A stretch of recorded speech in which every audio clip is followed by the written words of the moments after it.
Well, hi there, Ender. We have Hello. returned. We have returned. Much to the detriment of others, I guess. Yeah. But we returned under new management, Management. so to speak. I was gonna say under duress. We've returned under Yeah, duress. no, not dress. Um we've come back with a rebrand, folks. Hmm. I think this is long overdue. We have been him hawing on this fucking name of this show. I don't think either of us has technically loved it for quite some time. Uh I don't know if y'all remember what this was and how this started. We will get into it afterwards, but allow me to introduce the new name of the pod, Not Neurotypical Girls. And this is going to make a lot more sense when we say our tagline. Hi, my name is Nikki, and that's Amanda. Say hi, Amanda. Hi, Amanda. And we are just two neurodivergent best friends traveling the neuroverse together because we are living in a neurotypical world and we are what? Not neurotypical girls. See how it Yeah, works now? Now it the all tag flows. makes sense. It all Hmm. flows. It's great. It's great. It's fucking wonderful. This is a yippity yap sesh. So before we get into Amanda's info dump, let's just like briefly remind the people how we got here, what this name was, and then why we changed it like 13. Well, we've changed so much shit 13,000 times. Um, I mean, what else can you expect from people who, you know, can't make decisions to save their life? yeah, it's not recommended, right? Like the shit we do is just not recommended. Duh. Um, because that creates no real brand recognition when you continue to change things. However, we have always said like this is the messy beginnings of things, right? Like we are nowhere even near the messy middle at this point 2 years in. So like Hmm. we're still, I consider like us the messy beginning, like figuring shit out. So this whole show started as a segment on my personal podcast that I had for 2 years. I found out that I had ADHD. I wanted to start incorporating that content into my show. And I asked Amanda to jump in with me and do a few episodes. And we ended up calling it the Neurodivergent Convergence as a segment in my show. And so when we started the solo show, and I felt like it was time to let my original show go and just completely switch to this, we just rolled with that name because we're like, well, that's what we called it before. We're just going to keep it with that. Um, and then it just sort of started to fall off. We started calling it the NDC podcast because it's a fucking mouthful to say the Neurodivergent Convergence. So it turned into the NDC podcast, and then it was just hi, we're a podcast. Hmm. So I feel like this was much needed. How do you feel about it, Amanda? Yeah, because we kind of didn't feel because, granted, not that like not neurotypical girls is not a short and sweet sort of title, but Neurodivergent Convergence podcast was a mouthful, and that's why we Yeah. shortened it. And then we kind of just joked like, well, you can make whatever you want up for whatever NDC stands for. We won't tell you what to do. We're not your mom. So Yeah. so basically that's that's where we were at. It's kind of like something that we just kind of made up. It's kind of like when you like it's like it's almost like like when movie companies will ship movies or make movies under a false name. It just kind of felt like that's Hmm. what, like I want to do like work in progress stuff. It just kind of felt like that sort of thing. Yeah. And I feel like our tagline came very like naturally after a while, right? Like it just I sort don't of even know how you developed. did it. I don't even remember. I don't either. It just sort of developed. I think I just said it one day because I had that Madonna song stuck in my head, Material Girl, and I just like adopted it to that. And it stuck. But I feel like how this actually happened was we had gotten done recording, I think, and then I went and sat in my chair and I was like, okay, I know I'm extremely emotionally unstable right now, and you can tell me to sit down and shut the fuck up if this is ridiculous and we should not do this. But I feel like we should change the name of the pod to Not Neurotypical Girls. No, I said, do you feel like we should keep things as they are, or do a rebrand to Not Neurotypical Girls and like lock in and really get serious about this shit. And she was like, I fucking love it. Let's go. So when Amanda is like an immediate, yeah, let's do it, then we just do it, because Amanda is a very calculated, in the best way, like analytical, like really thinks things through, like takes time to like assess the situation kind of person. She's not a last minute fly by the seat of your pants gal like me. So when she's down from jump, I'm like, cool, we're in, we're locking in, we're doing this. So that's what happened. And then we got to work on a logo, and that was the whole thing. Um, but we actually ended up coming for full circle on the logo idea, because years ago, before we launched this, Amanda had created this really fucking cool space brain. And I don't know, I guess I was just a dumb idiot and decided we weren't using it. I think that was the time when we decided to go with the Jeremy thing instead of Yeah, the maybe. space thing. So I think we just Yeah, went with the maybe. Jeremy, which I like the Jeremy thing too. I like the Yeah. Jeremy. Like I like the fantasy. So we kind of just went more fantasy than space. So Yeah. yeah, Yeah. So we rolled with the whole Jeremy experience during like most of season 2, I would say. Um and like mid season 1 into season 2. And then we came up whatever for whatever stupid ass reason again with the Dunkin' Donuts style shit, because we were really with obsessed with Dunkin' for skeletons. a while. Mhm. Skeletons and the Dunkin' Donuts and like all of that. Because we were really feeling like shells of people at that moment in time. I was deep into working, you were deep into working, work was stressful, shit was happening, and we just sort of let it take its own turn, which shouldn't have happened, but whatever. And then just the longer shit went on with that theme, I'm like, what does this even have to do with anything we do? Like, what does this Right. even have to do with anything? Um, so I think we both decided we're done. This is not changing. We're keeping everything as At it least is. for a while, you know. We Yeah. can always change our mind. Yeah, we can make no changes. We can make no changes. We can make no promises, because the second we say we're not going to do something is the time we do it. But I'm incredibly happy with how everything came out in the wash. I feel like it's a very full circle moment. I feel like Not Neurotypical Girls is like a way easier, flowy thing to say. It makes sense with our tagline, it makes sense with our content. The graphics are going to make sense with our content and our theme. The whole traveling the neuroverse thing, spacey brain, where our brains are spacey, so we went with a space theme, and like, we had the whole May 4th launch, so Star Wars, and like it's kind of a thing, right? It's kind of a thing. And I feel like it all makes a little bit more fucking sense now. So we are officially changing our name. We are now the artist formerly known as the NDC podcast. We're doing a rebrand. So hi, we are now Not Neurotypical Girls, and it works, and I love it, and we're happy about it. So peep the cool ass graphic that Amanda designed like 2 years ago, or a year and a half ago, or whatever the fuck, however long it was. And we just sort of played off that. So you can peep that. It should be up. We already changed our Instagram. I have not yet changed our Facebook. I'll probably do that today, though. By the time you're hearing this, it'll probably already be changed. And weirdly enough, our Reddit handle, like our username on Reddit, was always Not Neurotypical Girls. I don't know why I ended up going with that. I think because I didn't want it to be like a dedicated podcast page or whatever. Just kind of Yeah. wanted it to be Yeah, because we were like like, basically we joined Reddit because we wanted to look at like the Reddit stories for like yeah, in like the like r/autism and or ADHD or whatever neurodivergency stuff, and so we didn't want it to. We just basically didn't want to get to obvious that we were a podcast type of thing. yeah, yeah. Because a lot of times when you show up in those spaces and you have a podcast account or whatever, like you're a podcast, they will not interact with you, or then it won't let you in because they think you're going to self promote, right? So it wasn't like we weren't trying to be sneaky about it, but we just didn't want to overtly be a podcast page, and plus we don't really post anything to that. It's just Yeah, there for research like purposes. we don't have So our own that Reddit was thread. We just created an account. right. So now all of our handles are going to be changed to something along the lines of Not Neurotypical Girls. Our Instagram handle is at Not Neurotypical Girls.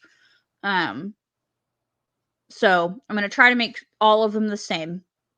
And if I can't, you'll know next week, and it'll be in the show notes anyway. So that's the thing. That's what we're doing. That's the catch up. That's the TLDR. Except it was long anyway because we're 10 minutes in. So yeah, that's what's going on. We're not good That's why everything looks summarizing, different. okay? We're not good at Yeah, summarizing. no, that's why everything looks different. That's why our name has changed. You did not all of a sudden follow the wrong podcast or some shit. It's still us. We're still here. We're just rebranded. So anyway, we've got a lot of yapping to do today. So Amanda, what are you yapping at us about today? So I told Nikki this yesterday that this is kind of like a last minute decision of a last minute change for what my info dump was. So and I've talked multiple times about like how I like Marvel and superheroes and all that stuff. I like DC too, but more Marvel stuff.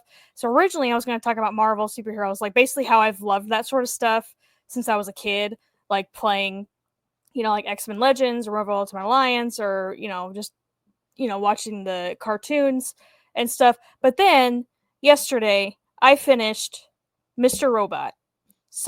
Which Nikki has seen one episode of. Like when I was at her house, I watched one episode while I was there, and it was like a season 3 episode, so it's like and I'd like explain stuff as it was going on.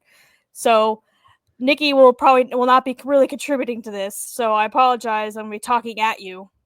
Well, that's the point of the info dump. It's your turn to I know. But so this is like a very like niche thing. This is like my current, like, I wouldn't say hyperfixation because like the show's over. And so it's like the only thing I've been doing since I stopped watching it, it was like I just read like trivia, like the behind the scenes stuff of the show, like how they filmed it, or, just like writing or that sort of stuff. But I finished it yesterday. So, I mean, the show's like 10 years old at this point, but if you ever want to watch the show or you're in the middle of watching the show, there is going to be spoilers. It's also because based on the show's topic, like themes, there is going to be like heavy subject matter. I won't try to get too much into it, but I will have to like talk about sort of stuff when talking about the show in general. But so this is like your last warning. There will be spoilers, but like I said, it's not really my fault because the show is 10 years old, so I don't know what to tell you. So basically, the premise of the show starts out where this hacker named Elliot, who's played by Rami Malek, and I'm sorry if I mispronounced the name. If you ever listen to this, Rami Malek, I'm sorry. But he's the same guy that played Freddie Mercury in Bohemian Rhapsody. If you don't know, if you don't know who that is by name, and he's been Night Museum, Twilight, Oppenheimer, a lot of stuff. I also learned that he was in Legend of Korra. Do you remember which I was looking up like his other roles, and remember the asshole waterbender of like the opposite pro bending team? Like he was like really high into himself. They were like, I think they were called the Wolf Bats. If you don't remember, he was a waterbender, but he had his waterbender taken away by Amon in the first season. And then he's like, I'm nothing. Okay. But then Korra was able to give him his waterbending back. And he was like, really, that was him. That's Rami Malek. Yeah. He was like that. Cool. He was like the guy that had like the groupies. He was like the best pro bender. But he was, I think it was also a waterbender. Anyway. Okay. So the show starts like he is a hacker who works at this company called AllSafe, which is like a cybersecurity firm. And their biggest client is this company called E-Corp, which is basically like how I explained to Nikki is like they're kind of like Bank of America meets Amazon and Google. Like they're all rolled into one. They're like the biggest conglomerate like in the show. They're the biggest conglomerate. They own like 70% of like, I don't know if it was the world or just the US. I'm going to say US just to be safe, of like the US debt, like the US loans, basically. So if you had a mortgage or a car loan or a credit card, you most likely had it through E-Corp, like in this world. That's why I like kind of like added, like they're kind of like Bank of America as well, like US Bank, whatever, because they also sell stuff. They also have like energy initiatives. They just basically have their hands and their fingers in many pies. So at the beginning, Elliot finds himself seeing that these people are like this group called F Society is wanting to hack E Corp, and they tag him to come help him. And so he helps them, but then also is like reluctant at some point, and so originally doesn't want to help them until they treat his best friend Angela, until like the CTO, the chief technology officer, treats his best friend like shit during a meeting. And so like she tries to like, basically they had this hack go through, and Elliot has no idea. He helps stop the hack but doesn't stop it completely. Like there's this file, like this kind of like this piece of malware, and it has this note saying, "Leave me here, like do not delete me." And so he leaves it there, and but then does stop the hack, per like helps the server and gets E Corp back. And like I said, this is like such a big company. They earn like $13 million an hour type of thing. Like that's how big, like that's how they calculated it. I think it was 13 million. It's either a minute or an hour. I'm gonna say an hour. I'm gonna say $13 million an hour. Is how much they make. And so they basically, just to like not beat around the bush, it turns out that Elliot was the one that helped them with the hack. He just did not remember because he has dissociative identity disorder. He has basically what used to be called multiple personality disorder. So in like the first episode, he sees this guy on the subway and does not know who it is. This guy's like, "Hey, you should come help us, with our little group. We're going to hack E Corp. We're going to basically erase everyone's debt." And so that was another thing he wanted, because his friend Angela has been paying on her student loans for years, but still owed like $200,000 on them. So once he also like hacks everyone in his life. Like he hacked his therapist, he hacked his best friend, he hacked his best friend's boyfriend. And so he just knows everything about everybody. And like, but he's also like kind of like a vigilante, because like in the very first episode, he hacked this guy who owned like a bunch of coffee shops around New York City. But turns out this guy was a pedophile. And helped run a site for child P-word, And so, yikes. Yeah, and so he was able to take him down and call the police, and the guy was like, "I'll pay you money." He's like, "That's the problem. I don't give a shit about money." And so he doesn't do this for money, basically. So anyway, so he in the first episode, he sees this guy on the subway, and like also like on the subway, who talks to him, and he kind of ignores him and doesn't, he's just messing with him. And then sees him across the street when he's following his like therapist and stuff, because his therapist is also being cheated on, that sort of thing. But then it turns out this guy that he's been seeing looks like his dad, who died when he was 8. But then this is his other personality, called Mr. Robot, which is where the title of the show comes from. So, and if you kind of like rewatch those scenes, like it just seems like everyone's ignoring this guy. Like obviously, like it's New York City. If a guy's acting weird on the subway, New Yorkers are gonna ignore them anyway. So it's like it's not unusual to like see people ignore someone who looks like a homeless guy, like bothering somebody. But then there's other scenes where they're in the scene together, and it seems like people are talking to both of them. And so, but it's really because like it seems like people are talking to Mr. Robot, who, like I said, looks like his dad, his dead dad.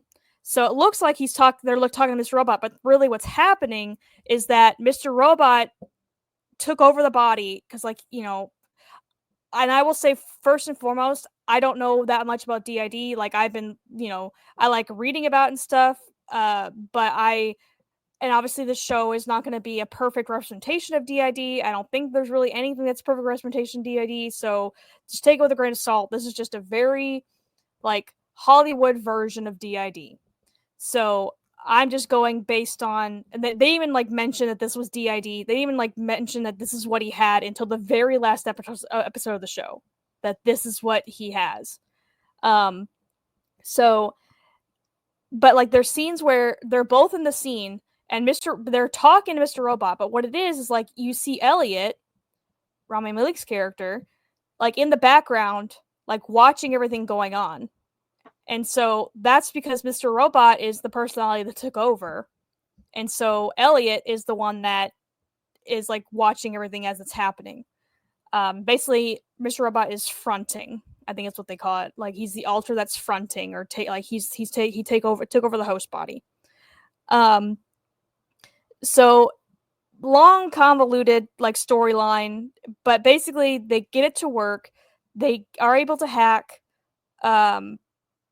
E Corp and basically shut them down to the point where, because E Corp owns a lot of banks, they like it's called like E Bank or something like that, and no one can pay.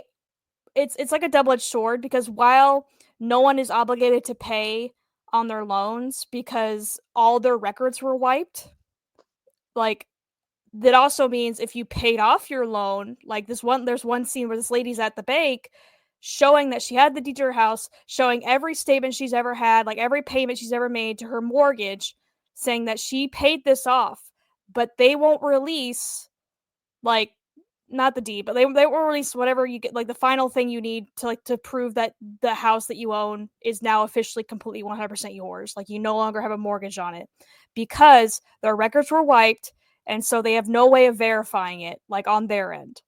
Even though she had obviously all her documentation, so like here's every single payment I've made on my fucking house for 20 years, and you can't release like basically the deed back to me.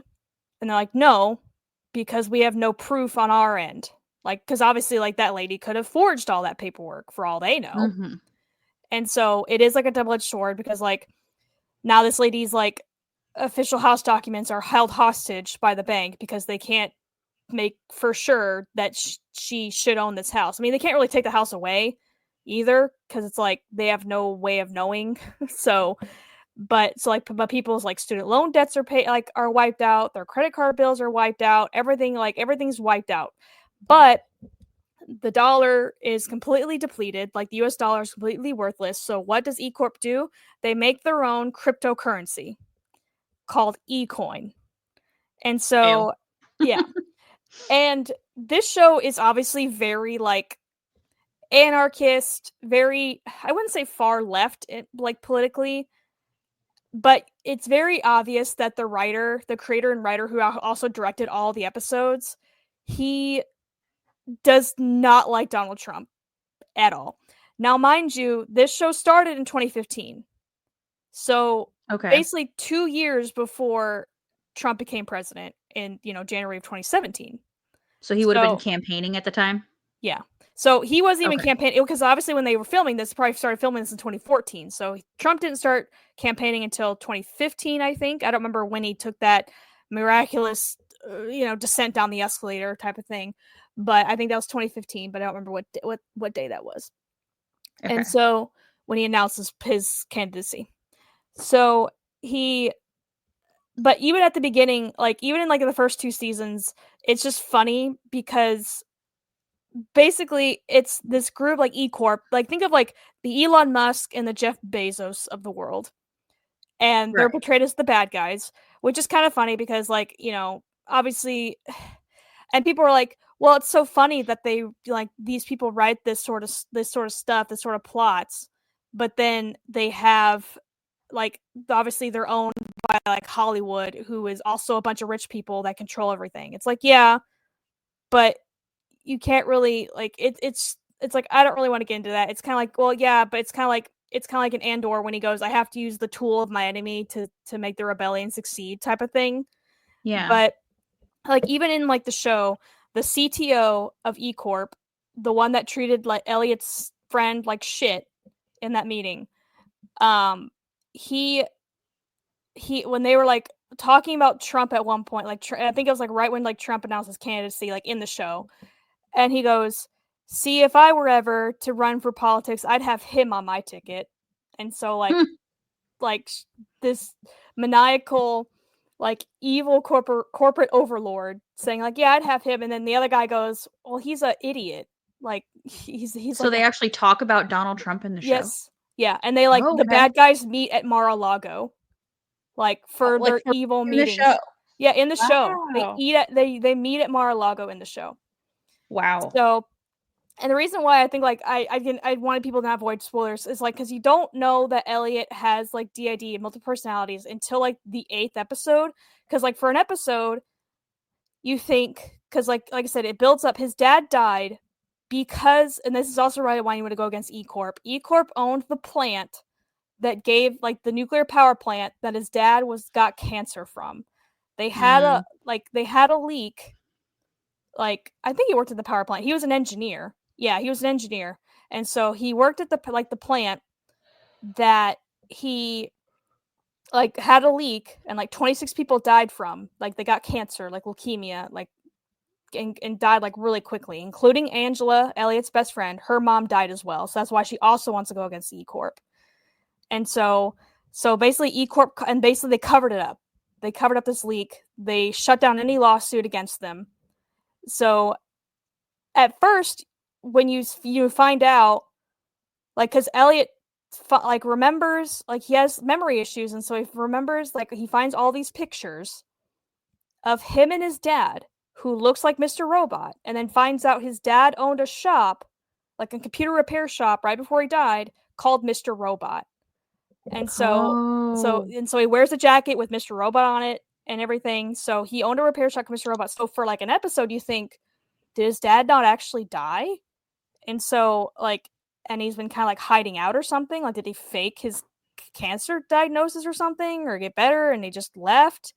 But then no, you find out he did die because he finds out like he's like talking to him at his dad's grave and he goes, I don't understand. Like I thought like aren't you dead? And then like Angela and his sister Darlene come up and say, who are you talking to? And so that's when you find out, oh, this is his other personality. He hasn't been there this whole time. And so he find out his dad did die. Before his dad died, he created this like personality because DID typically comes from intense trauma and abuse to a child. Like you don't develop DID as an adult. Like I think it has to happen between like before the age of 10 or 12 or something like that. Before your before your personality completely forms. Like you can create another personality as an adult, but you wouldn't have developed DID. Like you would have the onset of it as an adult. Like it had to have happened when you were a child. And so from my understanding of it, like I said, my very blanket understanding of it, and you can I know like I've read that like the goal of DID is the integration of the personalities. Like obviously that's not something you have to do, but it just, helps. And like that's like the point, like a lot of them go through to therapy to try to integrate their personalities. Yeah. So is that what you found? I think I have something here. This is from Cleveland Clinic. Let me just move my microphone here because it's on my other screen. It says what causes dissociative identity disorder. DID causes may include stressful experiences, trauma, and abuse. These events typically happen during childhood. DID is a way for you to distance or detach yourself from the trauma. Basically dissociate. And symptoms may trigger or happen suddenly after removing yourself from a stressful or traumatic environment, like moving homes, close relatives, or your children reaching the age at which you experience trauma, a recent traumatic or stressful experience like a vehicle accident, an abuser passing away, or experiencing life-threatening illness. So like his dad dying could have. No, we find out how he developed. Oh, okay. Yeah. Okay. And basically risk factors for it would be physical or sexual abuse, neglect, multiple medical procedures during childhood, war, or terrorism. So yeah, it's really from seems like an extreme level of trauma as a child. Yeah. Like it's before basically your personality forms. Develops. So before you become like a full concrete person, like personality wise, because obviously our brains stop developing, like are basically fully formed at like 25. So it's not like it's before the age of 25. It's usually before the age of 10 or 12. It says between ages of 5 and 10. Yeah. Yeah. Okay. So cool. See, I'm not too dumb. I did some No, research. I just wanted to make sure so that Yeah, like I didn't want to I in wanted case to be because concrete because actually this it is a is more big common than topic. people think. Yeah, because it Yeah. is more common than people think. Because like Yeah. I think I read like 2 to 3% of the population may have it, and obviously a lot of people that have it don't realize they have it. Like Yeah, I because think I saw that actually. and like I said, I'm putting this all from memory because there was like a time, like there was like a month or two where that was like my hyperfixation was like reading about DID. Oh, And it says it isn't common. It's found in an estimated of one small US study found that it affects an estimated 1.5% of people. so about 2%. Um Yeah. yeah, and then hold on. There was a question. Can someone have DID without knowing? Yes, it's possible that someone can have DID without knowing. While some people are aware of their identities, many people don't know when a new identity takes over. When a new identity steps in, you may not Yeah. remember some events. Yeah. Yeah. Because it causes gaps or amnesia. Yeah, because I know that like some people just attribute to it like, oh, I'm just forgetful, oh, I have amnesia or something, or like, but basically the point is the brain, like from my understanding, is that the person's brain wants to be able to basically mask and doesn't want people to know that like another personality took over. So like if a new personality takes over, they might act like the person and then everything and then they might write down like I know a lot of people that I've like looked at that like allegedly have DID because some people do fake it, you know, for likes. Like some people fake having Tourette's and stuff or whatever. It's terrible. People suck. But like what they'll do is that a lot of them keep journals. And so they'll like write down like, okay, I talked to so and so today. This is what happened. This is what we talked about and stuff like that. So then the other person, if any the other like another personality, you know, that takes over, they know that there's not like gaps. Like then they basically they don't want to be found out type of thing. It's kind of like a coping mechanism. It's also like a defense mechanism, like a way to hide almost. Like that sounds like a bad thing. I'm not saying it is. It's like it's almost like a way to make sure people don't realize that something's not right in a sense. Anyway, so throughout like probably the first 3.5 seasons, you think like his dad was abusive, like in a way, like his dad wanted him to keep. He found out his dad had cancer, and he did not want Elliot to tell his mom, like tell his mom or his sister. So, according to Elliot's memory, he told his mom. His dad got mad and pushed him out his bedroom window, which is on the second floor, which ended up breaking his arm. But you find out, like, from his sister Darlene, she goes, "That's not what happened." And he goes, "What do you mean?" He goes, she's like, you shoved me in the closet. Like, she's like, we were building a snowman, who we called Kevin McAllister after Home Alone. They were building a snowman, and we went up to your room to get a camcorder or your camera to take a picture, to film it or whatever. And when we went up, Dad was coming up the stairs. You shoved me into the closet, and then you grabbed a bat and started like swinging and acting weird and outburst, and then you jumped out the window. And so, but then you learn in like the last like 3 episodes, or like at least the last half of the 4th season, which there's 4 seasons. So last half of the 4th season, which like through like a very intense, basically it's like I said, it's a very convoluted show. Like you could read papers about it. So basically this guy that Elliot had like quote unquote helped in the 1st season, he's like a drug dealer. His name's Fernando Vera. I'm just gonna call him Vera.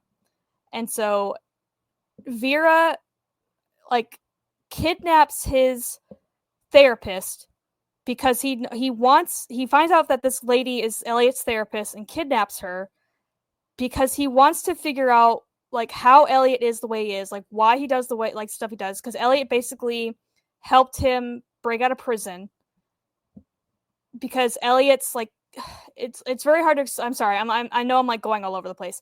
Basically, in season 1, Elliot had this neighbor named Shayla. Shayla was Elliot's dealer. Elliot was taking morphine, but he also took Suboxone or something like that, something that like helped withdrawals. So he would take a very controlled amount of morphine, to basically help himself. He was very depressed, very lonely. So he would take exactly like 30 milligrams of morphine, but then he would also take the Suboxone or whatever it's called to curb the withdrawal symptoms.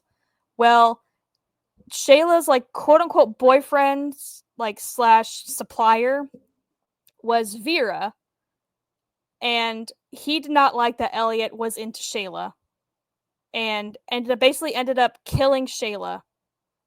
And like he went to jail and everything. Like Elliot was able to hack him and like do the, not for killing Shayla, but basically Vera got Shayla kidnapped and told Elliot, "I will let her go if you break me out of prison."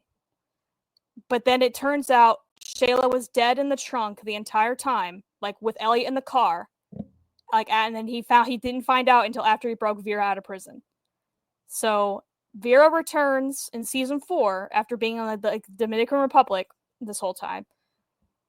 Knows Elliot has these skills, like these hacker skills. And so finds this lady that Elliot's talking to, which is his therapist, kidnaps her, gets Elliot to come to her house, and basically has them do like a therapy session in what's called like a bottle episode, where the whole episode takes place in this like room in her house, because her office is in her house, her therapy office, and basically forces the therapist to figure out like the root of why Elliot is the way he is. So basically in this very like intense, like it's even presented as 5 acts, and I looked it up, and apparently like each act is like a stage of grief, like act 1, like acceptance, wow. like, and so each act is a stage of grief, anger, bargaining, stuff like that. So we find out that like in season 3, when he learned that he jumped, we learned that he jumped, and like I said, this is gonna be heavy subject matter. We learned that he jumped because his dad was sexually molesting him, and he suppressed it so much. And like even like Mr. Robot came out, like in the episode, the two, like Mr. Robot kept popping out, because Mr. Robot is actually what's called a protector alter. He was trying to protect Elliot from this truth. He was like, he's like, and he was telling Krista and telling like him, like, you can't do this. I've been trying, you can't let him know this information. You can't do this. And so, but then they found out that his dad had come up to basically molest him, and he was with his sister. I don't think he did the sister, like did Darlene as well, because she makes no mention of it. She doesn't have the trauma. They had like a shitty childhood. Like their mom was abusive too. Like their mom put her cigarettes out on Elliot and stuff like that. And so Jesus. yeah, and so you find out like in the last few episodes that when he was a kid, he stole his dad's key to his bedroom.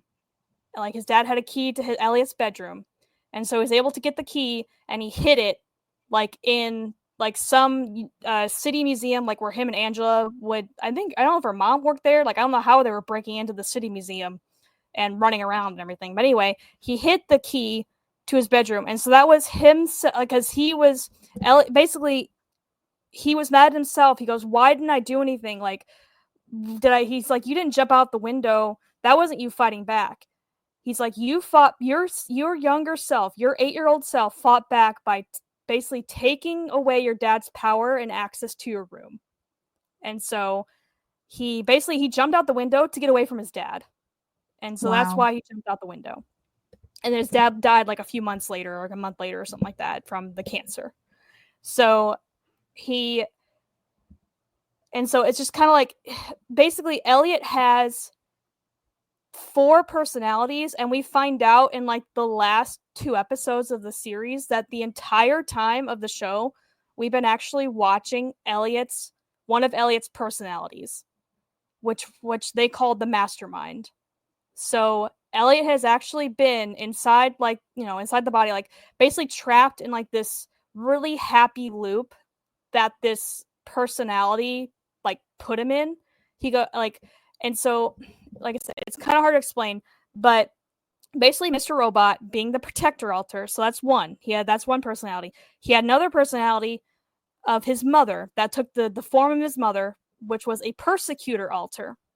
So she was the one that, like, in his mind, like, abused him, like, and you can see it, like, throughout the series, what looks like her talking to his younger self was actually his two personalities communicating, because his other personality was him as a child. And so his child was represented all his trauma. It's what he created to basically Mr. Robot was created first. He's the protector alter. He looks like his dad because he made his dad what he wanted like a father to be. So he formed the alter as like, this is what a father should be. He should protect me. He should take the hits for me.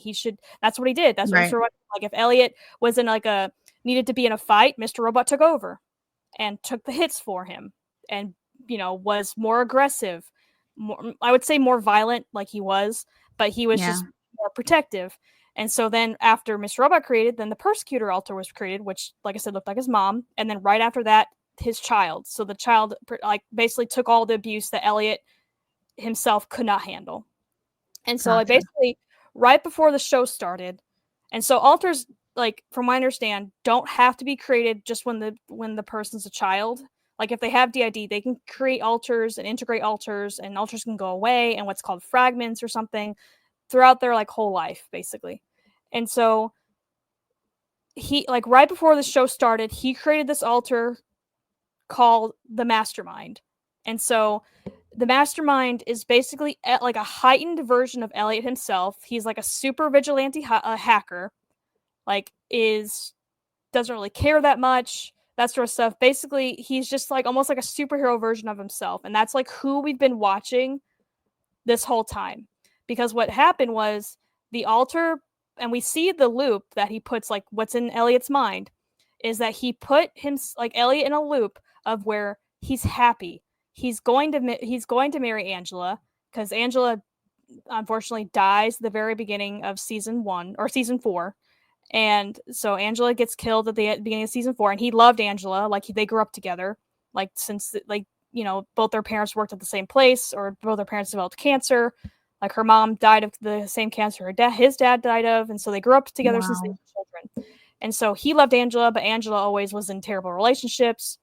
And so he wanted to marry Angela. So basically the Mastermind put Elliot, like the real Elliot, in this happy loop, like this loop of happiness, where it's the day before his wedding.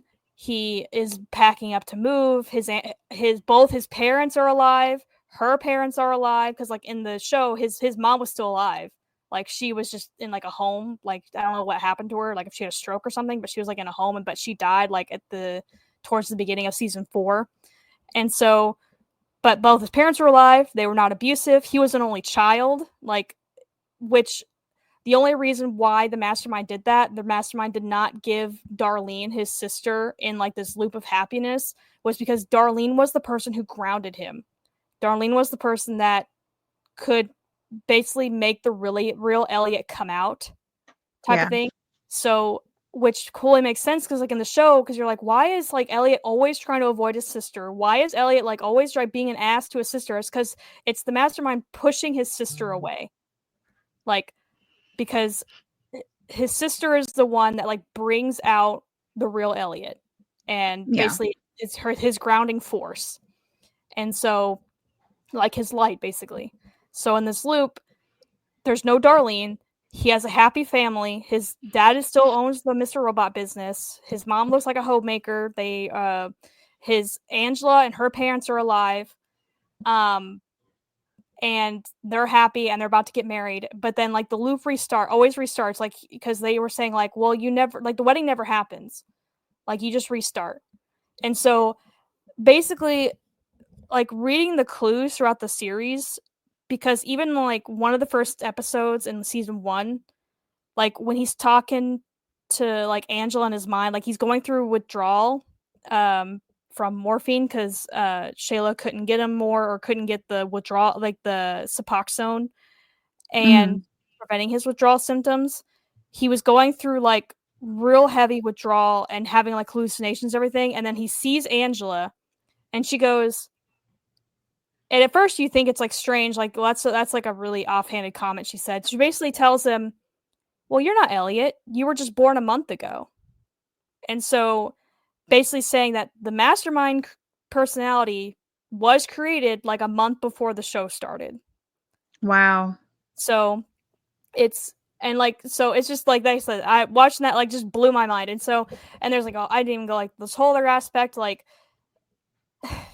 I won't get like too much into it. It's basically like the Minister of State Security for China like is trying to also get to E Corp to fail, and is also like they run this hacker group called the Dark Army, and the Minister of Security, he is played by the actor BD Wong. The character's name is Zhang. But he goes by the name White, like the hacker name White Rose. And so he's also trying to get E Corp to fail. They also like make a dig at Trump where he's watching like Trump make a speech at one of his rallies, and he goes, "We should back that guy.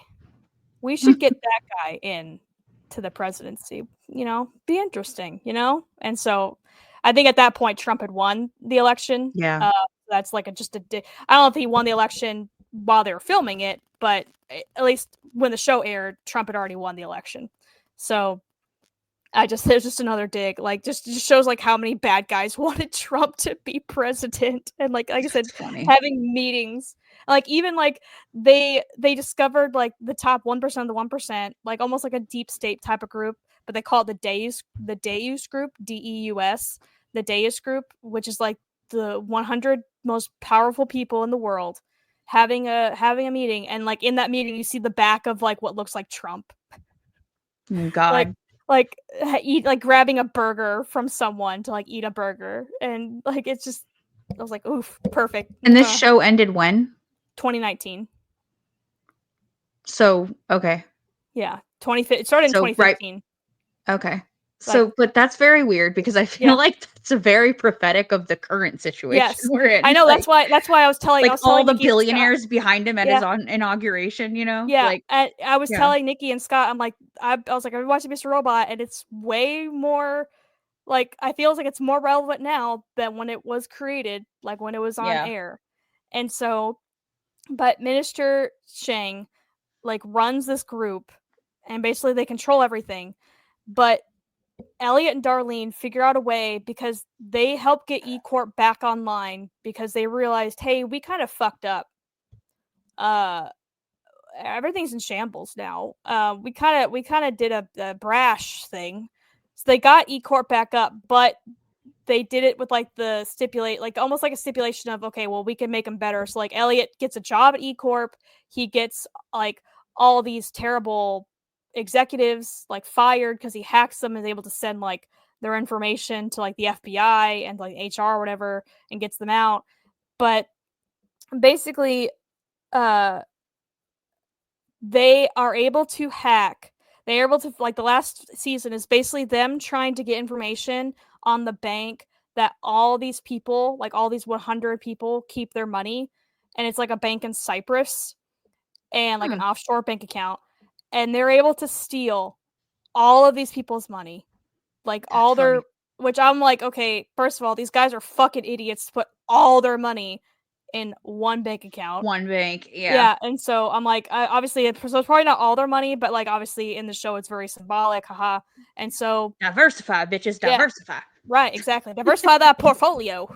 And then and so they're able to basically create like a way to steal all their money. They drained their bank accounts, and because E Corp established this E-coin, which the United States government established as like a legitimate form of currency, which made it as like more like stronger than the dollar. Oh, you mean like they did already this time? Yeah, right. And so Scary. And so they because like E Corp was trying to get the at the time, because like the show entirely takes place during the year 2015. Like it starts like like I think I want to say February 2015, and like the last season mainly takes place around Christmas time of 2015. So it doesn't like the time does not really move forward very much in the show. But so they E Corp gets the United States government to do that, but then because of that like bit in the ass, because then when Darlene and Elliot drained their bank accounts, they were able to basically filter their money through many like eCoin wallets to basically make it untraceable. Yeah. And because it's like legitimate, because they legitimized it, it's non-refundable. So they can't get their money back after like basically pulling it through all these little like virtual wallets.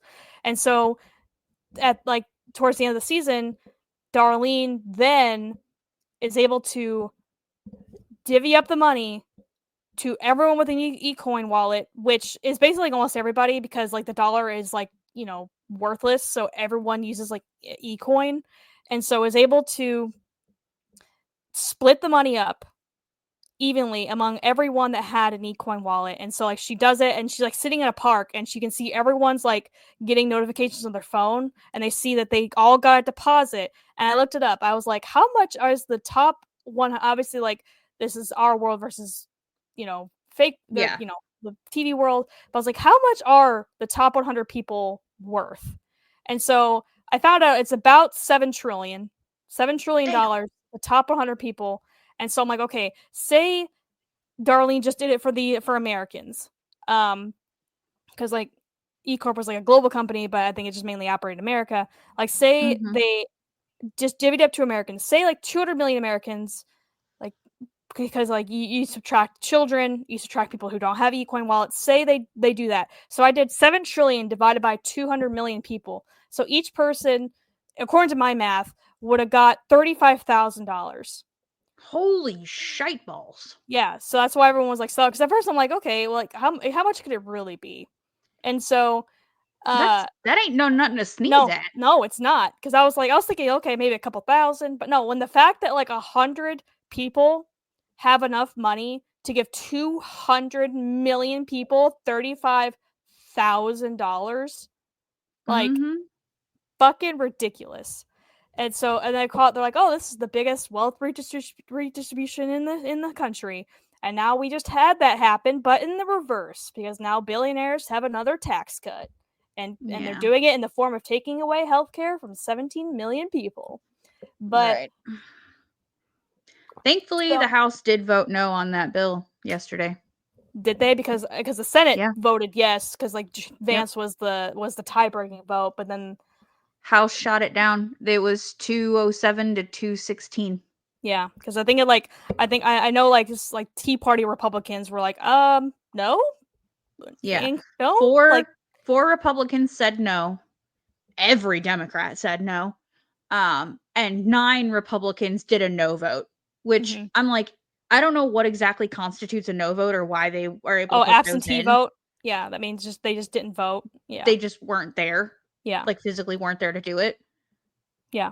Okay. So I'm like, those 9 people better have had a really fucking good reason to not be there. Like really fucking good reason to not be there. I'm sorry. Like you don't get to decide. You're just not going to vote on something like this. Right.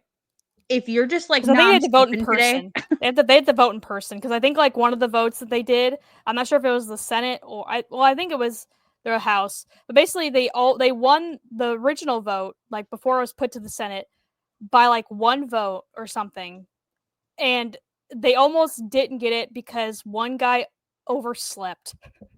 Like one of the Republican senator or congressman overslept.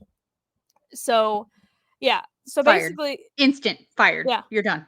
Yeah, unfortunately they can do absentee voting because they have to vote in person. They can't just be like, oh yeah, this is what I vote. Like I'm pretty sure like so if they're like in their state or something, or just didn't feel like showing up to work. But yeah, well, that's what I'm saying. think basically, or they just didn't like I think if they're there, they have to vote. I don't know. I don't know, because it's like I feel like if you're just sitting there like, well, I'm not going to vote, that just makes you look like a coward. It just makes like you don't want to take sides. That's what I mean. Like, and then there's some people that can vote present. Yeah. Which is the It's like, same. I'm here, but I'm not participating. So, Yeah. It's like, no, that's I literally don't your job. That's literally understand. what people voted you into your position for, was to Yeah, vote on the exactly. shit. That's what I mean. Like, if this is why these people did that, because they just didn't want to take a fucking side, it's like, that's what you're paid for, unfortunately. Like, you gotta make a fucking decision. We didn't pay you to sit there and go, oh no. You know, like, you've Yeah. gotta make a fucking decision. So, I don't know, bro. But so basically, you find out at the end, like, Elliot is able, like, the personalities are able, because even like throughout the fourth season, like the mother and child alters are telling the father, all because, like, not only is the protector there to protect, like, the host, like their like from their trauma, and, like, physically and stuff like that, emotionally, but they're also there to protect the other alters, from my understanding. And so they're, like, in a boardroom meeting, like, they're always, like, whenever they're like, the three of them are talking, but Elliot is not in the room, they're talking, they're like, you gotta tell him about the other one. And this is, like, before we find out about the mastermind, like, personality, which has been, and a couple, like, even like, and there's been a couple things where, like, Vera, the drug dealer guy that kidnapped the therapist, like he had come up and, like, saw Darlene. Like, Darlene was outside Elliot's apartment and had talked to her, and Darlene told him, like, oh, this guy was looking for you, like, 2 months ago and whatever. And Elliot's like, what? And she goes, yeah, he was here, he was looking for you, I told you this. And so what happened was, and again, Elliot talks to Mr. Robot, and Mr. Robot's like, I didn't talk to him. And it's like, I didn't talk to him. So what happened was, the real Elliot came out for, like, that brief moment, like, broke free of, like, the loop of happiness, and talked to Darlene about Vera, and neither the mastermind or Mr. Robot were aware of it. So that's why, like, they were, like, really surprised when he, like, showed up. They're like, I haven't seen you in this long. He goes, what are you talking about? I came to your apartment 2 months ago. And so basically, like, that's what happened. So he created Mr. Robot, like, right before, like, during his childhood, and to, like, protect him, like, to basically the father figure he wished he had. And so basically it ends with, like, all the alters, all four of them, including Mastermind, who looks like Elliot, he leaves. They all, like, basically meet up in, like, this movie theater, and the projector starts going, and it's all of Elliot's life. Basically, it's kind of like an Inside Out when all the emotions are watching Riley. Like, you see, like, all the emotions watching Riley, like, live her life. It's basically that. Like, they finally all take a back seat, and Elliot finally comes out, and it ends with like, he's in the hospital. After, like I said, I didn't go too far into, like, the White Rose and Chinese version, like, part of it, like, but basically he helped stop a nuclear plant meltdown, the same nuclear plant that his dad worked at, and he is in the hospital, and then he, like, wakes up, and it's Darlene saying, hello, Elliot. And so, like, basically, because she knew that it wasn't Elliot this whole time, but because even, like, when the mastermind was talking to Elliot, or talking to Darlene, he goes, how did you know? She's like, well, I mean, kind of at the beginning, because, like, at the beginning, Elliot, like, quote unquote Elliot, did not realize Darlene was a sister, and he tried kissing her, and she goes, what the fuck, Jesus. dude? She goes, I'm your, did you forget again? And he goes, what are you talking about? He goes, I'm your sister. And so, like, that's obviously, like, that was, like, the mastermind not realizing, oh shit, this is my sister. And everything, and then forgetting that, like, the protector alter looks like his dad, because forgetting that's his dad. And so, like, it just makes so much sense, because I'm like, how would Elliot forget that was his sister? So and then, like, so when he first wakes in the hospital, it's still the mastermind, and she talks to him. She goes, he's like, when did you find out? He goes, well, during that part. She goes, but at that point I didn't care. She's like, you were enough like Elliot, and I just wanted to spend time with you, because we'd grown apart, and I just wanted to be with you, and we were doing stuff together. And she goes, so I just kind of, she's like, there was a couple times where Elliot woke up, but then you came back. And like, it showed, like, flashbacks of him, like, being, like, just being really mean to Darlene, like, yelling at her, like, not really, like, hitting her, but, like, kind of, like, pushing her against, like, the wall or something. And, like, and at first you're like, well, Elliot's really, like, spazzing out on his sister for no fucking reason. no, it wasn't Elliot. And so Mm. she's like, and so when the mastermind and Mr. Robot and everything and all the other ones, they all take a back seat and watch Elliot live his life. Then he wakes up, and then that's, like I said, when she said, like, hello, Elliot, like, you're back. Basically, it's been like a year since you've really been out. So like that's how long Elliot was like trapped in like his own mind type of thing, like almost That's like a mind crazy. palace type of thing. So amazing show. I mean, anyone who's listening to this, you know, sorry I spoiled it if you wanted to watch it, but I gave you plenty of warning. But even in knowing, like I'm glad I didn't know the deal before watching it. Like I kind of had suspicion because like I think like now if I watched it now, like even without knowing all the plot twists, I probably would have guessed that he had multiple personality disorder like at like earlier, because like more shows have been doing that, or more like movies have been doing that. Like, but back then, like, because I actually had watched this show a long time ago, but kind of forgot like the last couple seasons. I didn't really remember what happened, and so when I watched it, that wasn't really done as much. Like Split wasn't out then, like Moon Knight wasn't out then, that sort of stuff. So I think like I wouldn't have got it. I probably would have got it more now, because I would have noticed like, well, that person's not talking to that other person. They're not even paying attention to him. Like they're not even looking at him or acknowledging that he talked. That sort of stuff. I would have like noticed it now. But yep, that was my info dump of this time. So I'll probably get into a more lifelong quote unquote hyperfixation or info dump next time. But this was my recent, like literally just finished this. I got to because I literally know nobody that has seen this show, and I gotta talk about it type of moment. Yeah. Before we completely hop off this train, I popped over to Reddit. Apparently there is an r/Mr. Robot. Yeah. So I popped over there, and this one is got like 289 upvotes. So I feel like it's pretty well. I mean, and there's not a ton of people on this Reddit. So I feel like that's a decent one to share. And the comments all relatively agree with this. And it says DID representation in Mr. Robot. And this person says it's Candy Coated Bean, which I think is a fucking awesome name. So I have dissociative identity disorder, and this series, especially this final season, has been amazing representation for me. They really did their research, and while a lot of things were obviously dramatized to make for interesting television, the core of everything they portrayed was spot on. His DID and the creation of his alters made sense and worked with his character. The finale showed fairly realistic interactions between system mates and Darlene. Understanding and loving both versions of Elliot was seriously so heartwarming. I was so happy with it. DID is different for everyone, but this was a good representation. The only thing that stuck out to me was they used all real archetypes for the other alters and then made up the mastermind archetype, but honestly it's not like it's that far-fetched to imagine such a type of an alter existing. And then I guess it says edit, thanks for all the awards, oh my god. And then a lot of comments of saying like they're like they all pretty well agree with him, like explaining that and his sentiment, or their sentiment, sorry.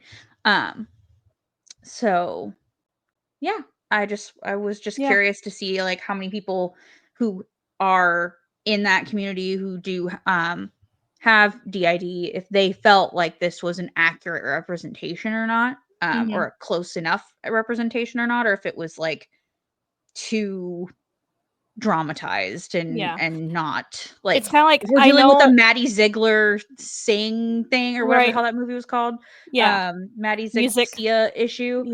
Or if this was close enough to feel like it wasn't disrespectful. Because I know like a lot of times, because like there was a couple YouTubers like back in the day that I watched that like have DID, and like one of them has fully integrated, like I don't even know if she makes videos anymore because she like was making it as part of like her journey, like through therapy and trying. I think her name was like Multiplicity and Me. I think it was her YouTube name. And unfortunately, like there are, like I said, there are bad actors, people who pretend, and then obviously like because some people don't believe DID exists, because I'm actually not sure if it is in like in the DSM-5. Like it's something that's very hard to diagnose. Like because it's just something that you have, like the person has to recognize, okay, I have like are the voices in my head because I have schizophrenia, or am I just do I act like differently because I am bipolar or borderline personality? Like how it's kind of hard to pinpoint it, I think, like as a therapist, because obviously I'm not a therapist, but like because it's because obviously like as bad as this is to say, like it's also like, is the person lying? Because some people, like I said, have been outed like on TikTok or whatever for claiming they have DID, like having alters, but then they're like, people find out they don't because they're just acting, and so just for Yeah. attention basically. Yeah, And and like I've so seen videos titled like a chat with this alter, like come yeah, talk or with like my switching on alter, and it's like camera, like switching on yeah, or camera. switching on camera, and it's like that would imply, and maybe this does happen. Again, I don't understand it enough to really make this judgment, I guess, but that would imply that there was a switch that happened and an awareness that happened in such a way that it gave them time to curate a short form video and get it posted and have the realization that they switched during a video and then like integrate that and come to terms with that. Like, I don't know. It just, not Yeah, saying that every person who does it is a bad actor, but it just feels a little, I don't know. I feel like there's a different way to have this conversation right.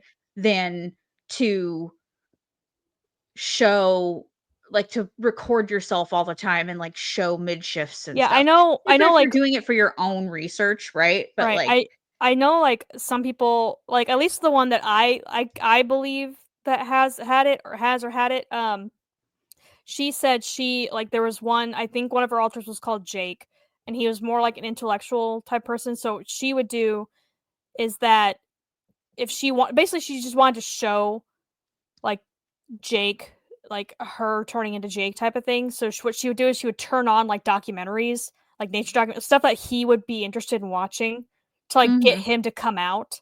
Or like other gotcha. times they would, like another person I watch, I can't remember their name, but like they like certain smells, like if they had a blanket, if they dress a certain way. And so like obviously like I could be just completely duped and these people are just acting.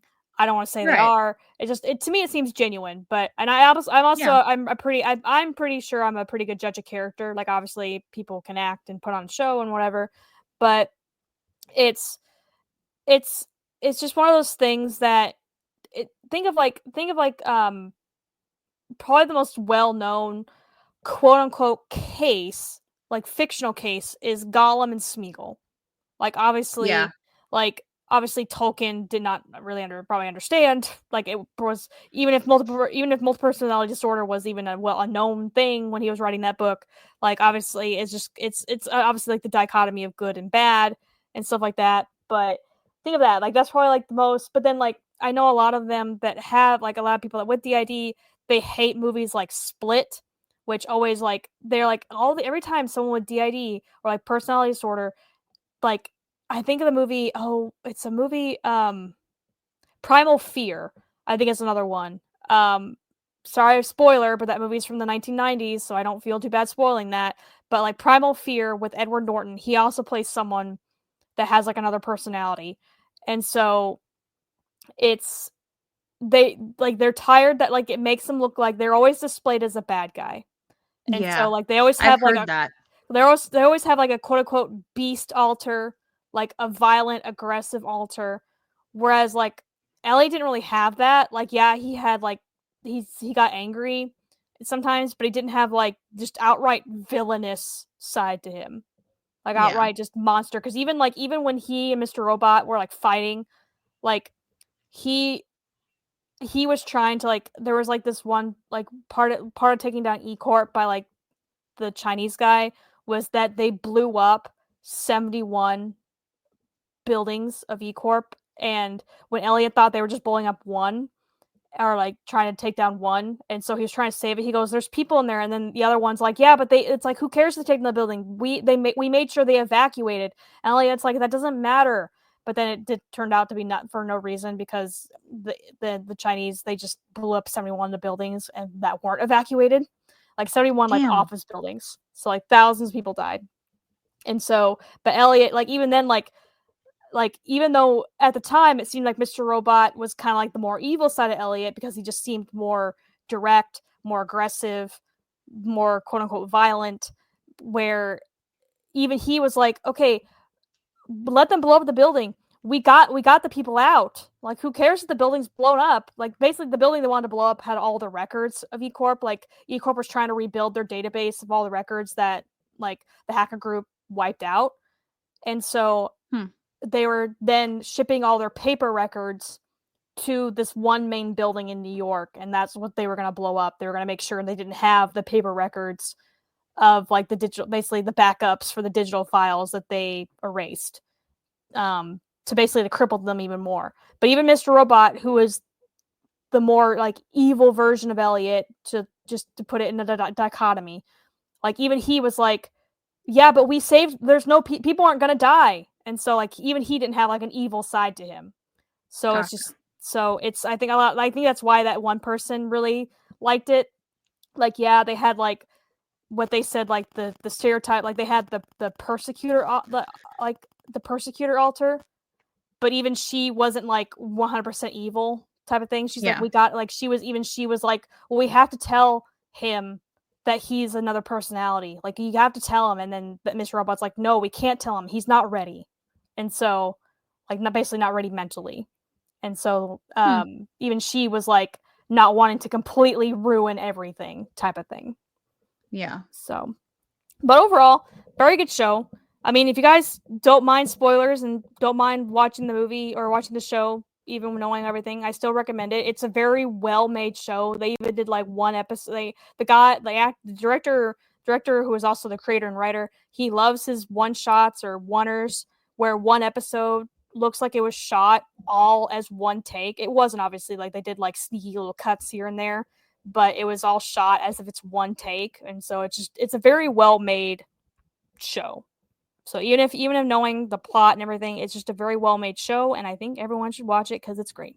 And it doesn't, like, not nowhere near enough people talk about it. I never hear of anyone who have seen it, so I wanted to talk about it, and that was my input up for this week.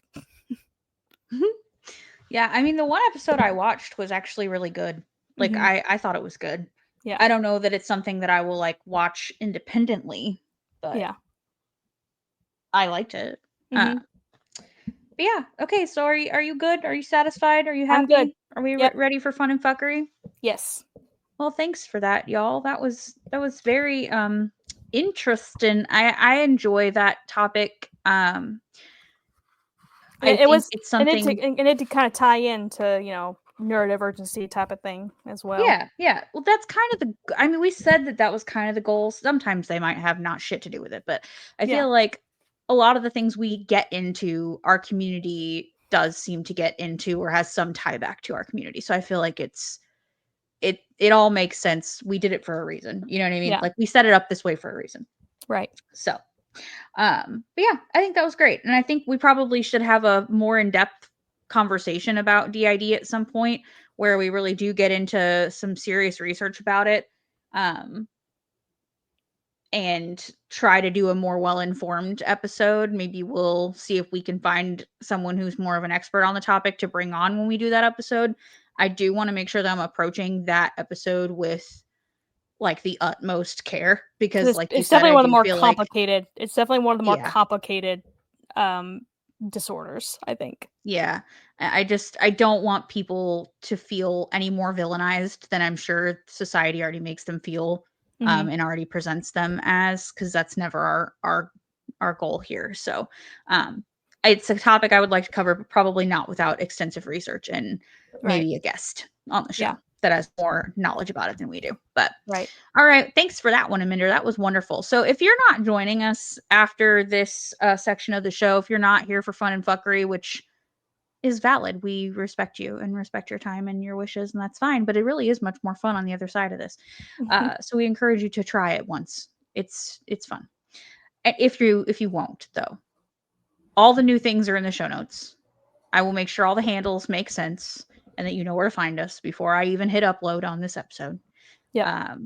I will make sure all the stuff is changed. I will do all the due diligence before we even hit record. It's actually even coming out late on the day of. So, Yeah.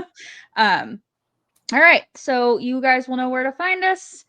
I hope y'all are on board with the changes. This hopefully will be the last fucking time we do this for a good goddamn long while. So, Mm-hmm.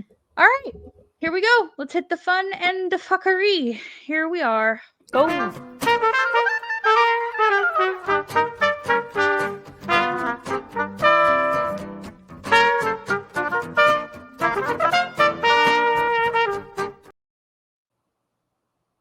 Someday I feel like we must make a return to video because I love that fucking transition so much. Mm-hmm. One day when we have our shit a little bit more together, I want to make the transition back. But today's not that day. Today is not that day. That's right. We will do it eventually. We have a gaming channel to get off the fucking ground. Yeah, I know. Yep. I have so much editing to do still. Anyway, we made it to the other side. Sorry, wrong button. I was gonna do this one. And I thought I was on it, but I was not. Although we missed that. We missed that too. We missed Jeremy. Mm-hmm. Jeremy's. I'm gonna start playing that when we do our Sims thing. I'm gonna play it on the Sims ones because I missed it. I worked hard on that. That was great. Yeah, I like it too. Okay, well,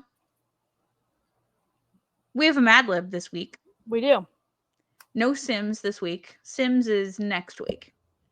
But also, if you're in the Murricas, happy Murrica Day tomorrow.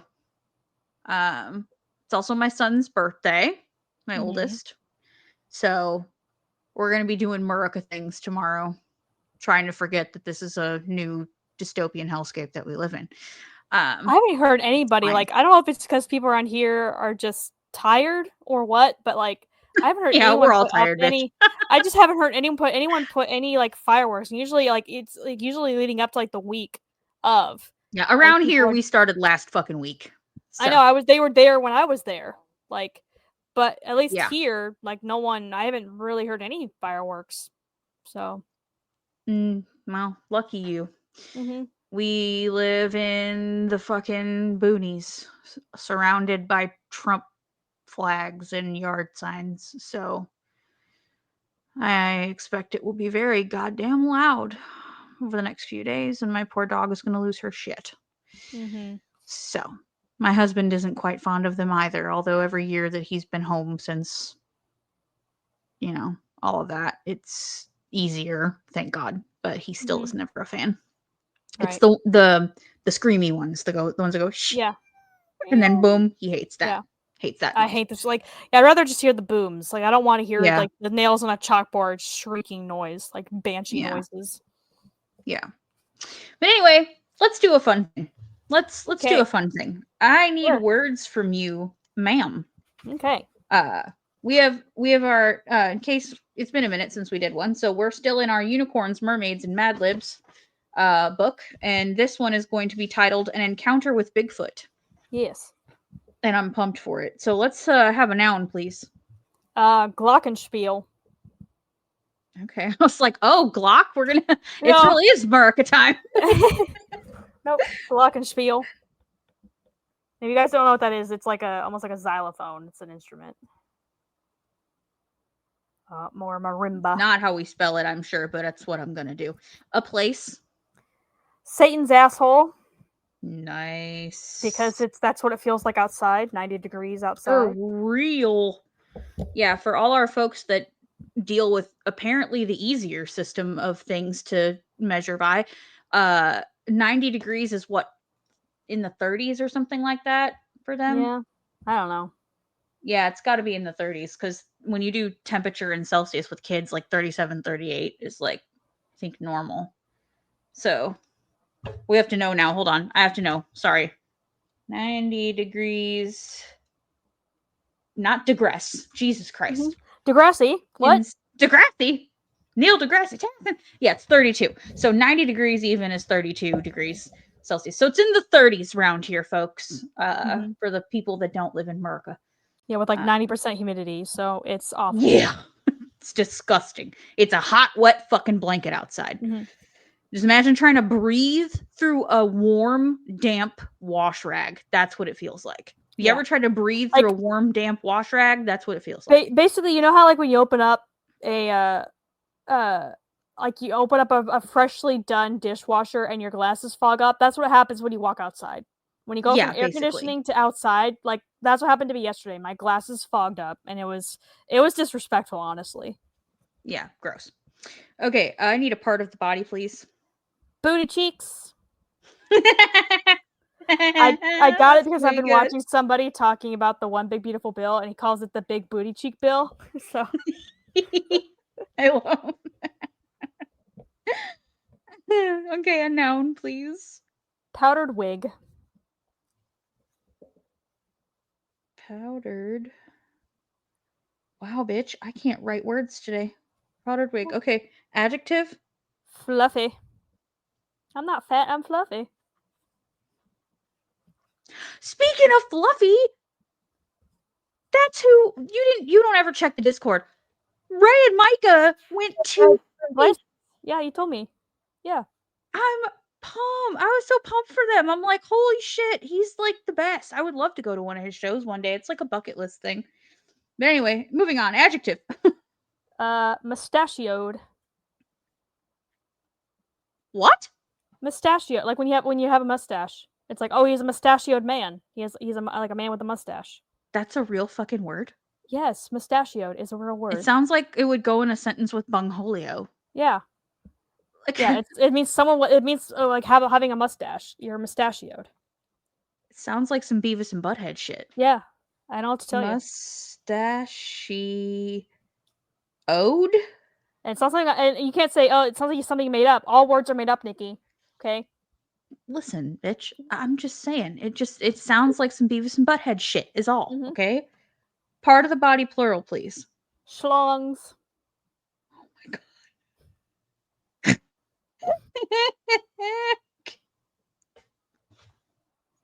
This is gonna be good. What's the next adjective? I must know. High octane. Okay. Okay. So you know it's gonna be good when you're laughing before it ever even gets read. Okay. Next adjective, please. Sorry, kind of a boring one, but ambidextrous. Okay, it might make sense anyway in this. Okay. Type of food. Ballpark hot dog. Okay.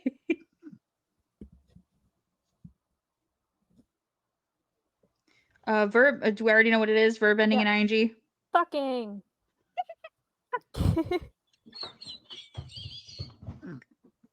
Oh no, Nikki's dying. Oh no! Oh no! Oh no! Oh no! Okay, what kind of animal is it? Titmouse. Which is neither a boob or a rodent. Okay, it's a bird. It's an actual bird name. It's burb. It's burb. Okay, part of the body, plural again. Kneecaps. Oh no, not getting kneecapped. Okay, another verb ending in ing. Are we doing it again? No, just floundering. No, we're doing it again. Okay. I'm vetoing it. I'm sorry, I have to. Okay. Celebrity. Because I talked about him, Rami Malek. It's Rami. Oh, this poor man. Yeah. Malek. This poor man. Malek. Rami Malek. Oh god. Okay. Whew, okay, a noun. Mescaline.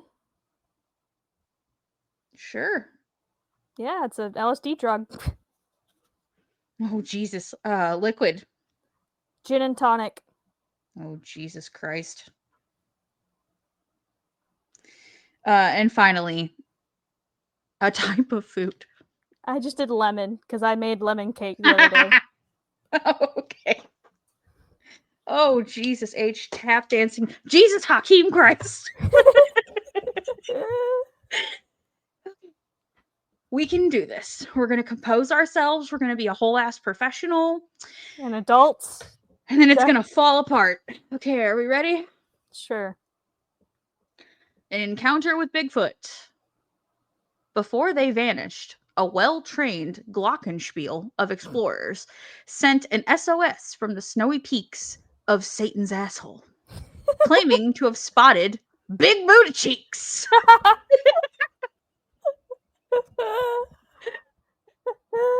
Shit. This is what their powdered wig said. And then in the following, we have a very alarmed message to read. Oh my God, he's real. I'm looking at Fluffyfoot right now, and he's mustachioed. I've never seen such human schlongs on a creature so high octane. Shut the fuck up. Okay. Oh, okay. Okay. My kid in the background goes, what? Oh no. Close your ear holes. At first, he looked as ambidextrous as we all were, but as we approached, he became cool as a ballpark hot dog, silently fucking us. Oh no, not fucked with a hot dog. Oh no. Silently, Jesus Christ. Okay. Whew. What's the matter? I said. Titmouse got your tongue? But we couldn't believe our kneecaps. He actually spoke.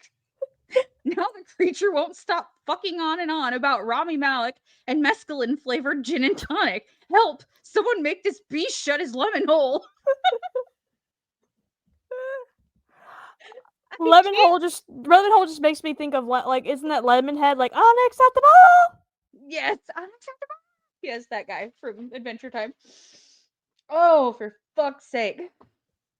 Oh, dear God. Okay. That was a good one. We needed a good one after my stinker last time. It wasn't as good. They can't all be good, but that was great. This book is wonderful. I hope we have to get another one just like this whenever it's done. We need to get another good crazy theme because they are making some funny ass stories. Yes. Oh, not the yawn. Okay. It's 3:52. I made it a whole extra hour longer than I normally do for my nap time. Holy shit. Okay, hold on. Let's hit the Julie. Julie, do the thing! I'm afraid there are no more things to do.